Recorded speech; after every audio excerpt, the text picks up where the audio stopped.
Did Yermak, Budanov, and Zelenskyy conspire to overthrow Zelenskyy? An incredible fake from Russia. Pokrovsk is on the verge of encirclement. A massive leak of defense information. A hacker attack was carried out in France. Russia is building shelters at air bases near the border with Ukraine. And the GUR has obtained new evidence of Russians abducting Ukrainian children from temporarily occupied territories. And the US has warned Beijing about a 100% tariff on the purchase of Russian oil. Hello, my name is Yulia Kokan, and right now, here are the main stories. But first, please like this video if you support Ukraine and subscribe to our channel so we don't lose touch with you here on YouTube. Another day has passed on the front lines. The Pokrovsk direction remains the hottest spot. There, the Russians are very active and are constantly trying to enter the city. Our defense forces continue to eliminate enemy Russian sabotage and reconnaissance groups in Pokrovsk. The defense forces of Ukraine continue to eliminate Russian sabotage and reconnaissance groups in Pokrovsk.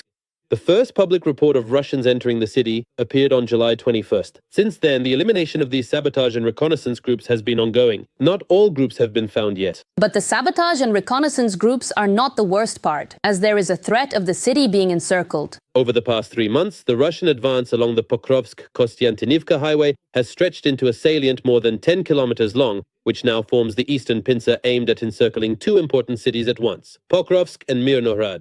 Fighting has been ongoing for several days at the mine near Rodinske. The first group of enemy forces has also entered the urban area of Rodinske. Russian troops are pushing into the eastern part of Chervony Lyman near Rodinske and attacking the mine between Novoekonomichin and Mirnohrad. In addition, the occupiers are trying to cut off the main supply road for Ukrainian forces in the Pokrovsk direction, which runs from Dobropilya to Pokrovsk. We can see that the enemy continues to build on the successes they are achieving on the eastern flank. This is aimed both at capturing the city of Pokrovsk directly from the eastern flank and at cutting off the key logistical routes into the city. According to deep state analysts, the Russians are now only about 7 kilometers away from it. But as the military say, the situation is now different, and the Russians have already been spotted less than 1.5 kilometers from the road. The plans of the Russians are also confirmed by a soldier with the call sign Mochnoy. Overall, the Russians' objective remains unchanged: to encircle the city from 3 sides, cut off roads and logistical routes or isolate the city, and then gradually tighten the noose and enter Pokrovsk itself, not through a massive frontal assault, but by means of attrition and maneuvering. Meanwhile, MP Mariana Bezula writes that the enemy has already entered Pokrovsk. The military has not yet confirmed this information, but they are reporting on the actions of sabotage and reconnaissance groups. In any case, the situation in this direction is close to critical. I don't know whether they've entered the outskirts of Pokrovsk yet or not, but the situation around the city is, to put it mildly, tense. I think everything is clear from the map anyway. While everyone was caught up in the commotion around the administrative border with Dnipropetrovsk region, the enemy formed a large salient that threatens both the Pokrovsk and Kostiantynivka directions. The enemy is also advancing toward the Dnipropetrovsk region. This concerns the village of Malivka. Well, the enemy is pressing in Donetsk and Zaporizhia regions as well. The enemy has advanced near Razin, Timirivka, Malivka, Oleksandrorad, and in Yablunivka. The enemy is also active in the Kherson direction. There, according to the spokesperson for the defense forces of the south, Vladislav Voloshin, the Russians are creating a so-called death zone. In general, the enemy is trying to create such a death zone along the line of contact in our rear, in the Kherson and Zaporizhia directions, so that there are as few buildings, people, and in general structures as possible on the coast where defenses could be held.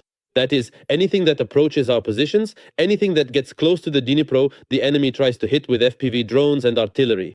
The armed forces of Ukraine, despite the fact that it is becoming more difficult, continue to hold the defense and eliminate the occupiers. In the Sumy region, our defenders are using a new tactic of FPV drone ambushes on fiber optic cables. Here's what it looks like.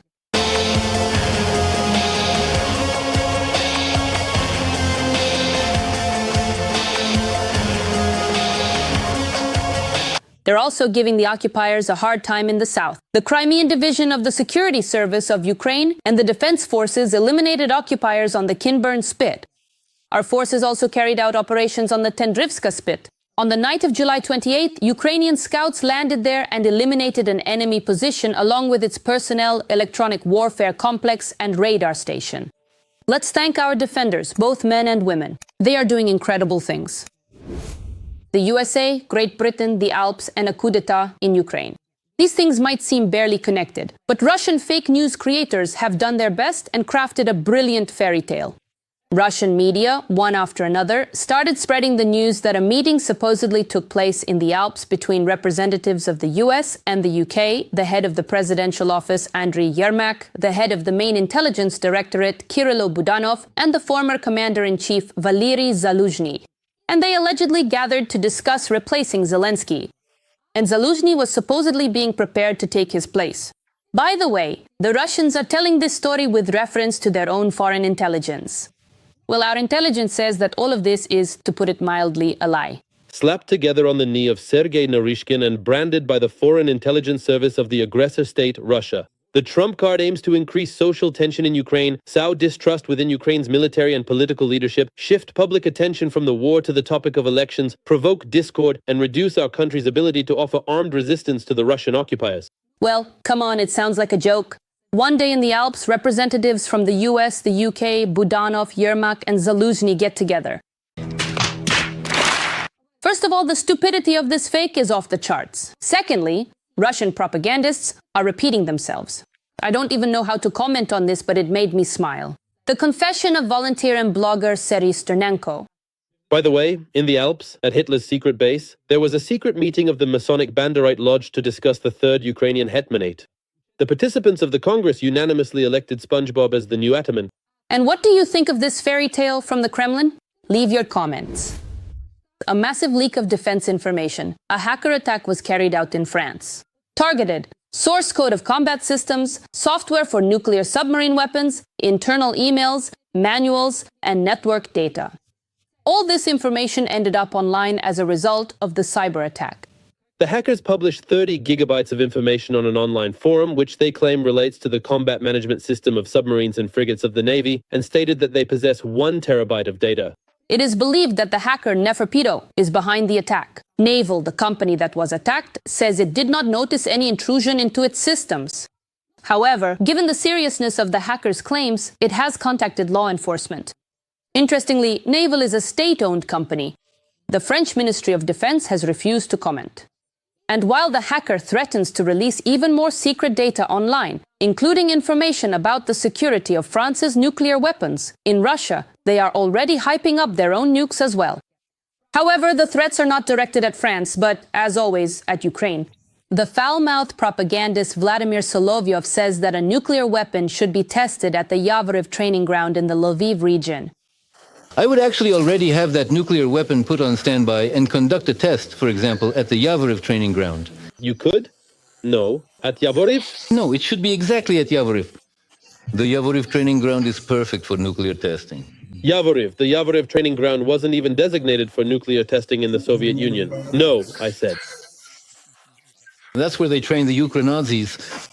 So we'll calculate the windrows, see where the wind is blowing. Well, so that it goes toward Poland. There are plenty of places, so to speak, plenty of places on this world map that wouldn't be missed. But right now, I especially wouldn't miss Lviv. I believe that Lviv should be wiped off the face of the earth. In short, nothing new.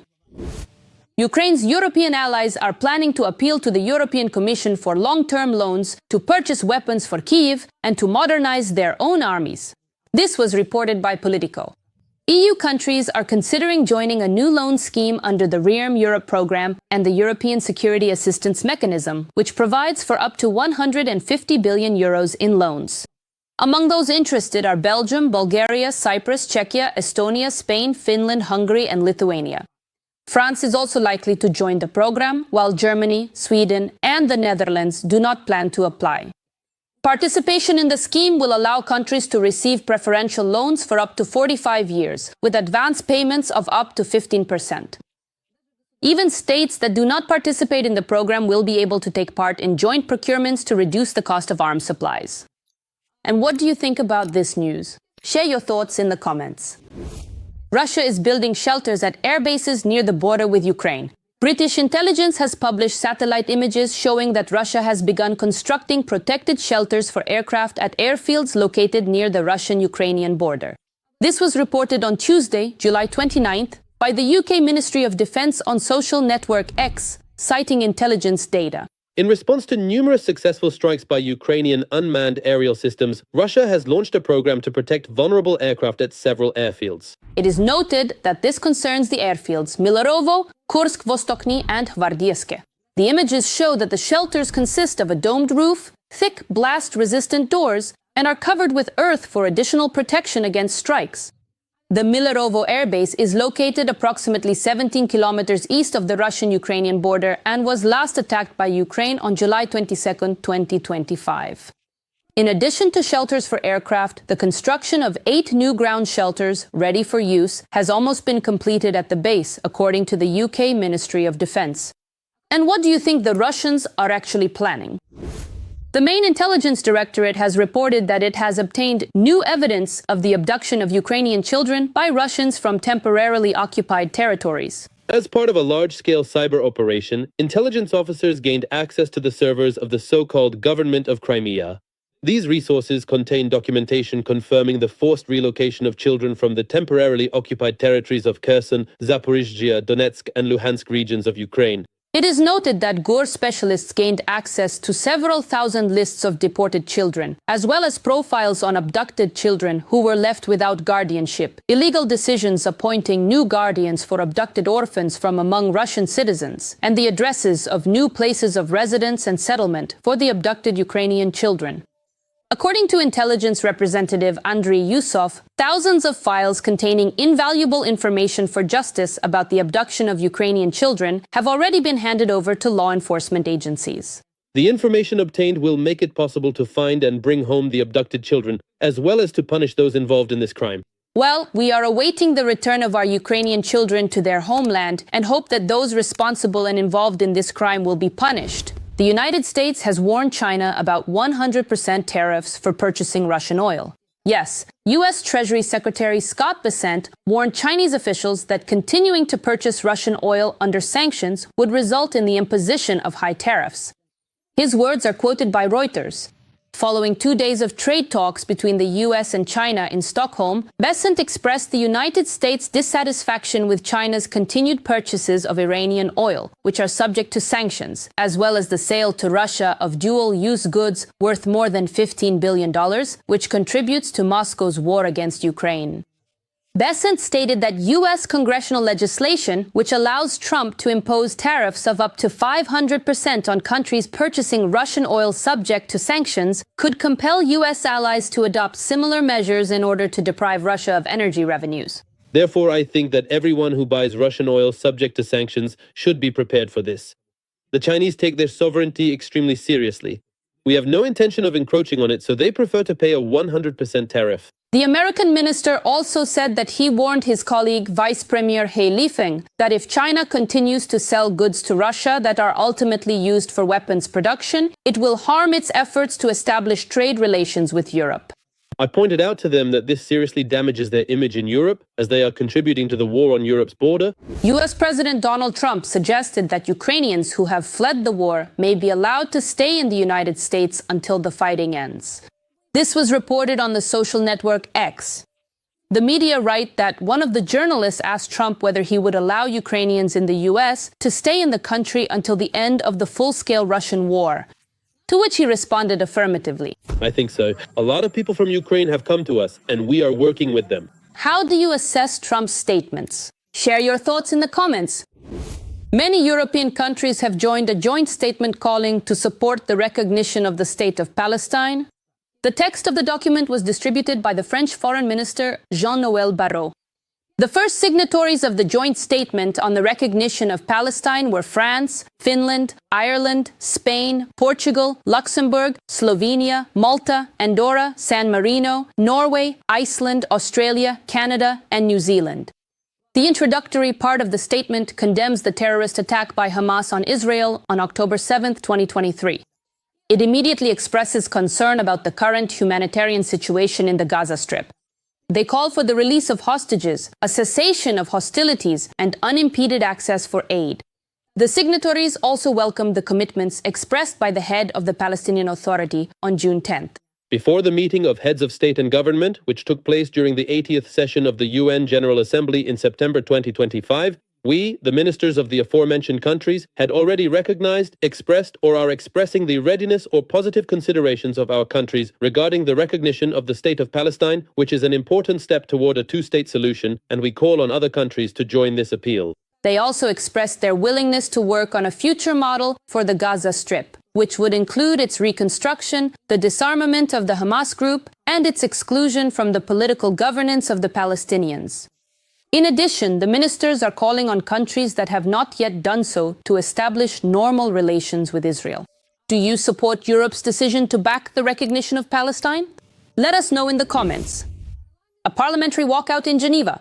During the speech by the chairwoman of the Federation Council of Russia, Valentina Matvienko, at the World Conference of Speakers of Parliament in Geneva, dozens of delegations from various countries left the hall in protest against the representative of the aggressor state. The incident was reported by conference participant and deputy speaker of the Verkhovna Rada of Ukraine, Olena Kondratyuk. Dear colleagues, ladies and gentlemen, first of all, I would like to thank you, my fellow speakers, and the President.